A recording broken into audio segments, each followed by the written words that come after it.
So who really runs Iran? You'd think that would be a simple question, right? Well, it's anything but. Today, we're diving into this absolutely fascinating and critical power struggle unfolding right now inside Tehran, where the lines of authority have become dangerously blurred.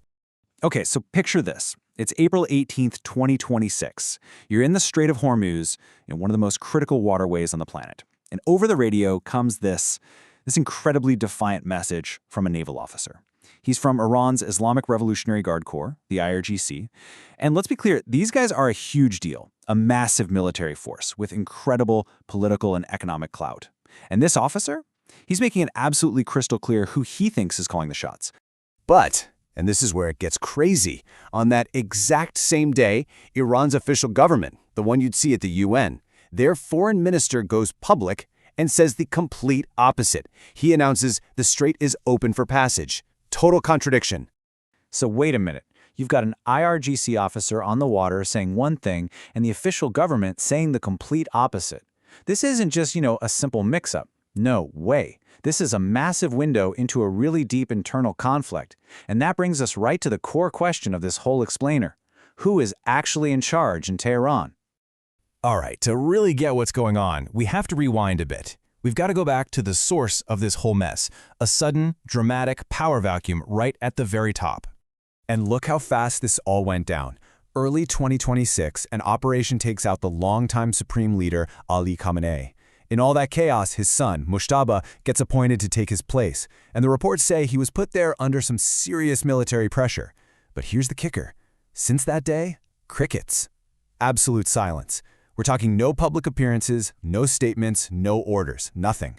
The throne is empty for all practical purposes.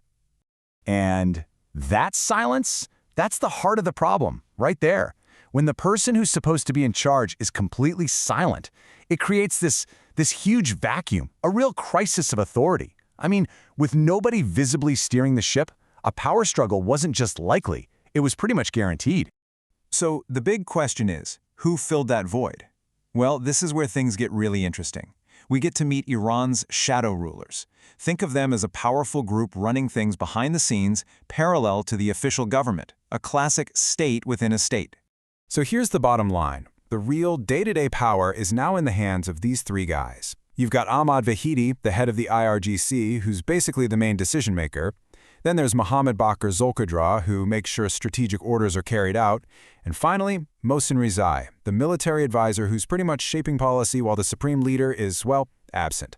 And get this, none of them were elected to do this job. This really lays it all out, doesn't it? It's like you've got two governments running at the same time. On one side, there's the shadow government.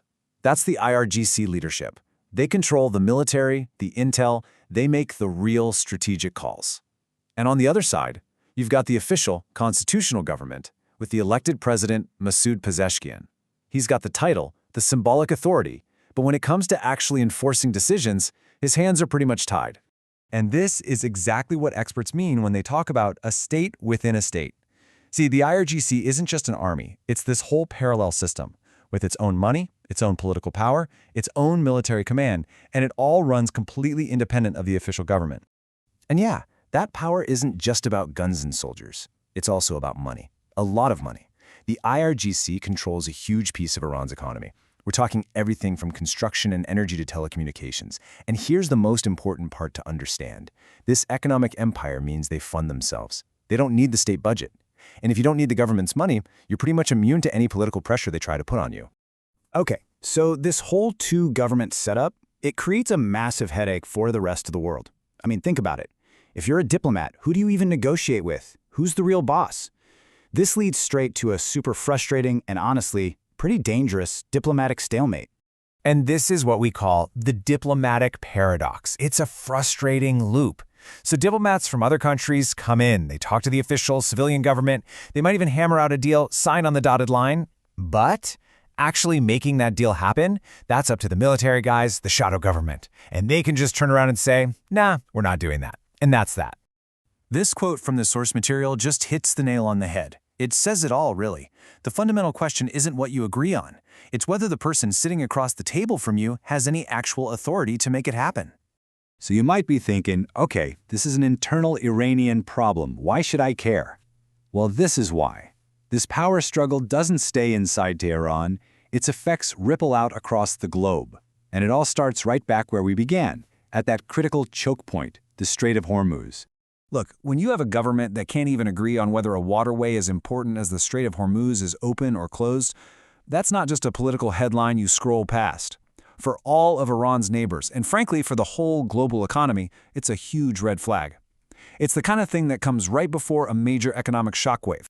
Let's make this real. Take a look at Pakistan, for example. The dependency here is just staggering. Almost all of the natural gas they import to keep the lights on has to pass through the Strait of Hormuz. On top of that, millions of Pakistanis work in the Gulf countries, and the money they send home is a huge pillar of the economy. So any disruption in that strait, it's not just an inconvenience, it's a direct threat to Pakistan's economic survival. And this whole situation teaches us a bigger, pretty stark lesson, doesn't it? If your country depends on energy or trade routes that you don't control yourself, you are fundamentally vulnerable. Your economic fate is to some extent in the hands of whoever controls those choke points. And that brings us right back where we started, to that big, unanswered question. You've got a system with a supreme leader who's gone silent, an elected government that's mostly for show, and a shadow military state that's really calling the shots. So, who truly governs? Answering that question is the key, not just for figuring out Iran's future, but for the stability of the entire region.